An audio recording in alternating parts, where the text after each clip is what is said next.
नमस्कार फ्रेंड्स, गृहस्वामिनीच्या या सदरामध्ये मी मधुरा परब आपल्या सर्वांचं पुन्हा एकदा स्वागत करते। फ्रेंड्स, होळीचा सण जवळ येतोय। आपल्या सर्वांनाच उत्सुकता असते ती पुरणपोळी शिकण्याची। आज आपण साध्या सोप्या आणि झटपट पद्धतीने पुरणपोळी कशी करता येईल याची कृती पाहून घेऊया।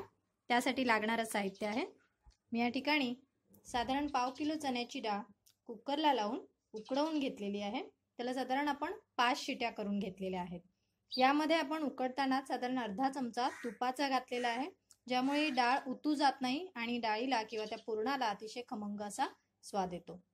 ठीक आहे, या ठिकाणी मी डाळ उकडवून घेतली आहे। आपल्याला मळण्यासाठी साधारण 2 मोठ्या वाट्या मी गव्हाच्या पिठाच्या घेतलेल्या आहेत। साधारण पाव किलो आहे हे। त्याचप्रमाणे पाव किलो आपण गुळाचा वापर करणार आहोत। गुळाचं प्रमाण ज्यांना कमी हवं असेल त्यांनी यामध्ये कमी गुळाचा वापर करू शकता। काही प्रमाणामध्ये तेल घेतलेलं आहे या ठिकाणी, जे आपल्याला पिठाला लावण्यासाठी लागू शकतं। तूप घेतलेला आहे, तुपाचा वापर आपण पुरणपोळ्यांना लावण्यासाठी करणार आहोत। मिठाचं प्रमाण अतिशय कमी ठेवणार आहोत। त्यानंतर या ठिकाणी आपण मैदा घेतलेला आहे, साधारण 2 वाटी। या ठिकाणी सांगायचं झालं तरी आपल्याला वेलचीची पूड घेतलेली आहे मी, साखर आणि त्यामध्ये जायफळ घालून बारीक पेस्ट करून घेतलेली आहे त्याची। ही बारीक पावडर आपण यामध्ये वापरणार आहोत। चला तर मग सुरुवात करूया पुरण कसं करतात यासाठी। आता या ठिकाणी आपण कढई गरम करण्यासाठी ठेवलेली आहे। त्याच्यामध्ये आपण जी डाळ घेतलेली आहे उकडवून, तिला आपण एकदा कड काढून घेणार आहोत, जेणेकरून त्याच्यामध्ये आपल्याला जे पाणी आहे ते आणखीन थोडं दाटसर झालं पाहिजे। त्या पाण्याची आपण कटाची आमटी बनवणार आहोत। आता आपण या ठिकाणी छान अशी उकळी काढून घेणार आहोत। त्यानंतर त्यातली डाळ आपण गाळून घेणार आहोत।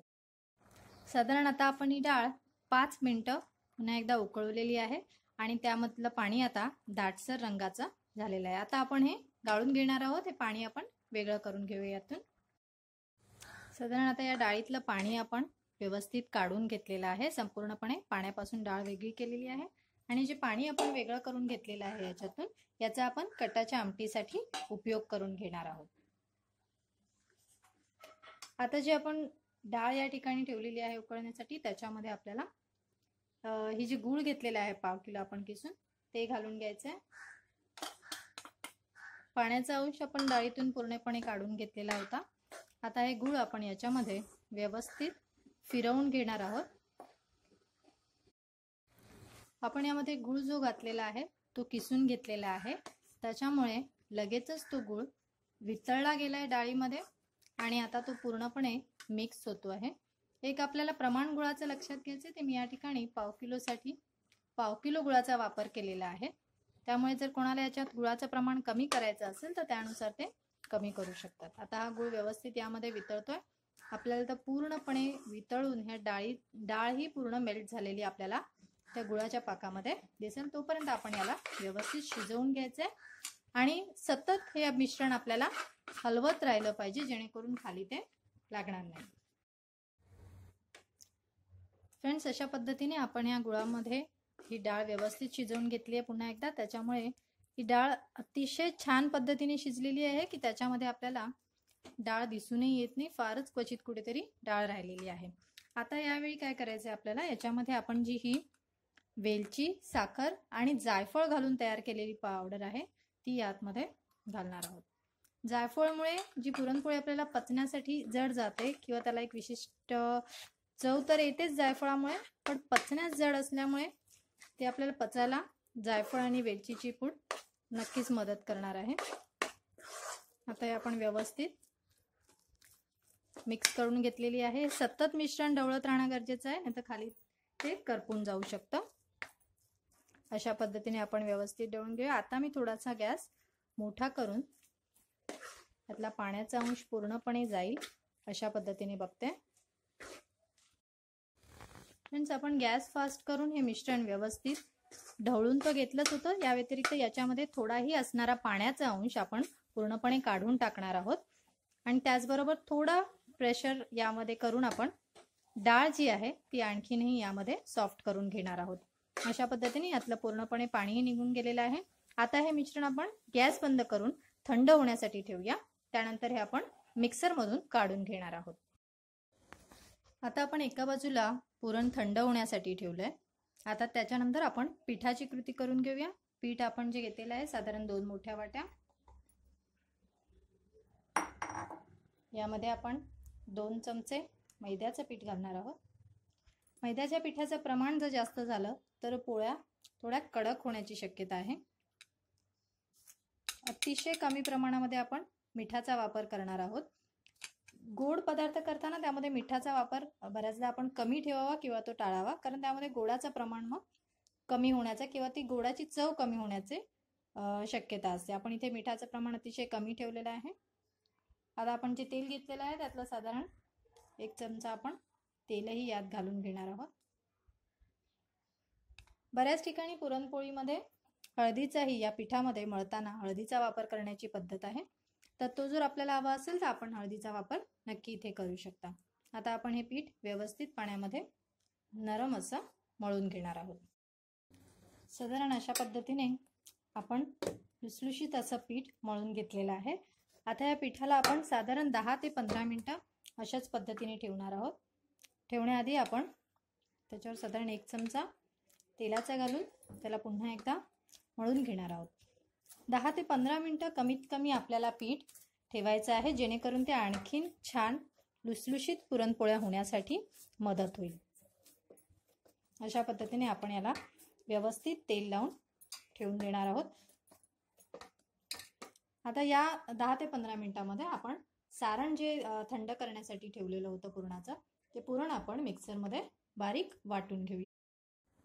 साधारण अशा पद्धतीने आपण हे सारण मिक्सरमधून काढून घेतलेले आहे आणि आता हे पुरण आपल्याला पुरणपोळीसाठी तयार झालेलं आहे. मिक्सरमध्ये आपल्याला अतिशय बारीक याची पेस्ट करायची आहे. अगदी पिठा इतपत बारीक आपण त्याला करून घेणार आहोत. चला तर मग आपल्या महत्त्वाच्या कृतीला सुरुवात करूया पुरणपोळी तयार करण्यासाठी. आता या ठिकाणी आपण साधारण 10 ते 15 मिनिटं मळून ठेवलेलं पीठ अतिशय लुसलुशीत असं झालेलं आहे. आता आपण त्याचे मीडियम आकाराचा गोळा करून घेऊया. हा आपल्या आवडीनुसार आपण लहान किंवा मोठा ठेवू शकतो. आता मी साधारण हा गोळा असा करून घेतलेला आहे. आता आपण त्याला अशा पद्धतीने हा गोळा मोठा करून घेऊया आणि जितक्या आकाराचा आपण गोळा घेतला होता साधारण तितक्याच आकाराचा आपल्याला या ठिकाणी सारण किंवा हे पुरण घ्यायचं आहे आणि ते याच्या मध्यभागी ठेवून व्यवस्थित हा गोळा आपल्याला बंद करून घ्यायचा आहे. अशा पद्धतीने फिरवत फिरवत आपण तो सारण याच्यामध्ये घालून घेऊया. प्रथमच जर पुरणपोळ्या आपण करत असणार तर आपण पुरणाचं किंवा त्या सारणाचं प्रमाण कमी ठेवूया, जेणेकरून पुरणपोळी फुटणार नाही. अशा पद्धतीने आपण तो बंद करून घेतलेला आहे. अशा पद्धतीने एकसर आपण ते सारण सगळ्या बाजूंना लागेल असं हे फिरवून घेऊया. आता आपला गोळा लाटण्यासाठी तयार झालेला आहे. थोड्या पिठामध्ये आपल्याला किंचित याला अलगद लाटत पुढे जायचं आहे. साधारण आपण मीडियम आकाराचा गोळा या ठिकाणी घेतलेला आहे. आता त्यामध्ये तितक्याच आकाराचं आपण सारण घेणार आहोत, किंवा जे प्रथमच करत असतील त्यांनी यापेक्षा कमी सारणाचा गोळा यामध्ये भरायचा. असा मध्यभागी ठेवून आपण त्याला फिरवत फिरवतच बंद करून घेणार आहोत.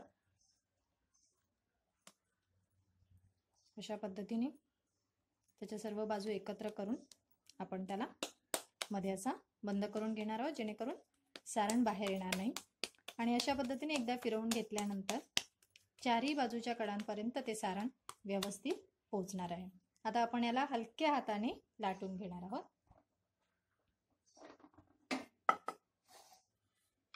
अगदी हलक्या हाताने लाटणी फिरवत आपल्याला त्याला फिरवत फिरवतच ही पुरणपोळी व्यवस्थित लाटून घ्यायची आहे.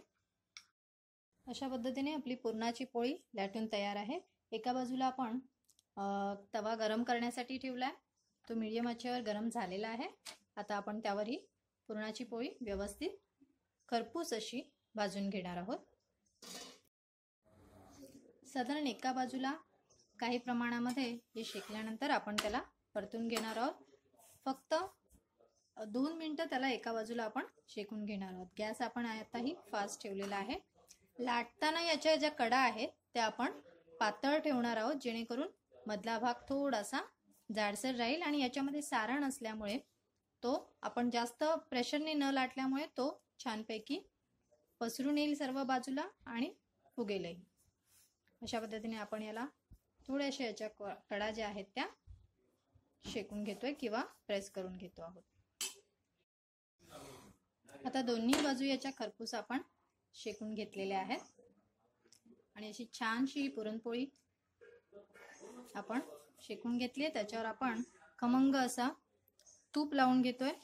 दोन्ही बाजूने अतिशय खरपूस असा तूप लावल्यानंतर त्या पुरणपोळीला खमंग असा सुगंध आलेला आहे. अशा पद्धतीने ही पुरणपोळी छान अशी फुगून आलेली आहे. आपण ती काढून घेऊया आणि अशाच पद्धतीने मी बाकीच्याही पुरणपोळ्या लाटून घेते. फ्रेंड्स, अशा पद्धतीने लुसलुशीत अशा साजूक तुपातल्या पुरणाच्या पोळ्या तयार आहेत. आपण नक्की अशा पद्धतीची रेसिपी ट्राय करा. पुरणाच्या पोळ्या सामान्यतः तुपाबरोबर, दुधाबरोबर किंवा कटाच्या आमटी बरोबर खाल्ल्या जातात. आपल्याला माझी रेसिपी कशी वाटली त्यातले आपले अभिप्राय माझ्यापर्यंत नक्की पोहोचू द्या आणि हा व्हिडिओ पाहून झाल्यानंतर माझा चॅनल सबस्क्राईब करायला विसरू नका. चॅनल सबस्क्रिप्शनच्याच बाजूलाच बेल ची एक चिन्ह दिलेलं आहे, त्यावर आपण क्लिक केल्यानंतर माझ्या चॅनलच्या नवीन येणाऱ्या रेसिपीज आपल्यापर्यंत नक्की पोहोचतील. अशा पद्धतीने आपल्या रेसिपीज करून पहा आणि माझ्यापर्यंत आपले अभिप्राय पोचवा. थँक्यू.